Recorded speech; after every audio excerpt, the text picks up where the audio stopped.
Welcome to Telangana వెలుగు. నేను విరాజు. రేవంత్ సర్కార్ పేద ప్రజలకి గుడ్ న్యూస్ చెప్పబోతుంది.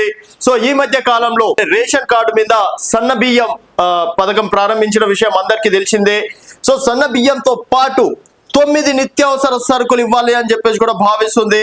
సో ఈ 9 నిత్యావసర సరుకుల్లో ఫామ్ ఆయిల్, అలాగే చక్కెర, అలాగే గోధుమ పిండి, అలాగే కారం, పసుపు, ఉప్పు, ఈ విధంగా అంటే గతంలో కిరణ్ కుమార్ రెడ్డి హయాంలో కావచ్చు, అలాగే వైఎస్ రాజశేఖర్ రెడ్డి హయాంలో కావచ్చు, దాదాపుగా 9 నిత్యావసర సరుకులు ఇవ్వడం అనేది జరిగింది. సో అదే రూట్ లో రేవంత్ రెడ్డి కూడా 9 నిత్యావసర సరుకులు ఇవ్వాలని చెప్పేసి కూడా భావిస్తున్నారు.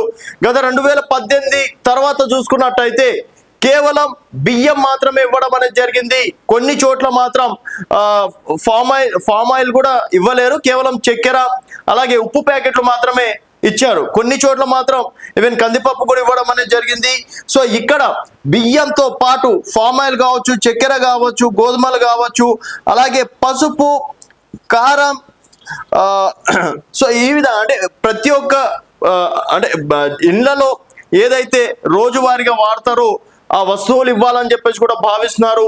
దీనివల్ల అంటే బయట తీసుకుంటే ఈ 9 వస్తువులకు సంబంధించి 850 రూపాయలు అవుతుంది. అదే ప్రభుత్వం గనక ఇస్తే దాదాపుగా 400 నుంచి 450 మాత్రమే అవుతుంది. సో ప్రతి కుటుంబానికి ఇక్కడ ఒక 500 రూపాయలు సేవ్ చేసిన వాళ్ళం అవుతామని చెప్పేసి కూడా భావిస్తున్నారు. సో ఈ 9 నిత్యావసర సరుకులు అనేది నెక్స్ట్ మంత్ నుంచి ప్రారంభించే అవకాశాలు స్పష్టంగా కనిపిస్తున్నాయి.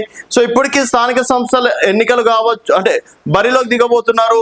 సో గ్రామాలలో కొంత మేరకు వ్యతిరేకత ఉందని చెప్పేసి భావించినప్పటికీ ఈ నిత్యావసర సరుకులు కావచ్చు, అలాగే రాజీవ్ యువ వికాస్ పథకంతో ఎన్నికలకు వెళ్ళాలని చెప్పేసి కూడా ప్రభుత్వం భావిస్తుంది.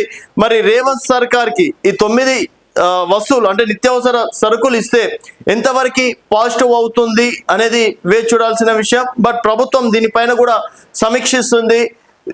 అంటే ఏ వస్తువులకి ఎంతవరకు ఖర్చు అవుతుంది. సో ప్రభుత్వం ఇచ్చినటువంటి వస్తువులు నాణ్యతతో కలిగి ఉంటాయి. బయట చూసుకున్నట్టయితే ఎక్కడ చూసినా కల్తీ అనేది వినిపిస్తుంది.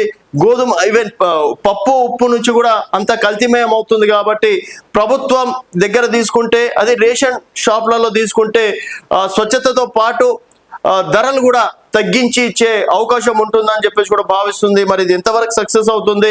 గతంలో కిరణ్ కుమార్ రెడ్డికి అలాగే వైఎస్ రాజశేఖర్ రెడ్డికి తెచ్చినటువంటి పేరు ఇప్పుడున్నటువంటి పరిస్థితిలో రేవంత్ సర్కార్కి వస్తుంది అనుకోవచ్చు అనేది మీ అభిప్రాయాల కింద కామెంట్ రూపంలో తెలియజేయండి. చూస్తూనే ఉండండి తెలంగాణ వెలుగు.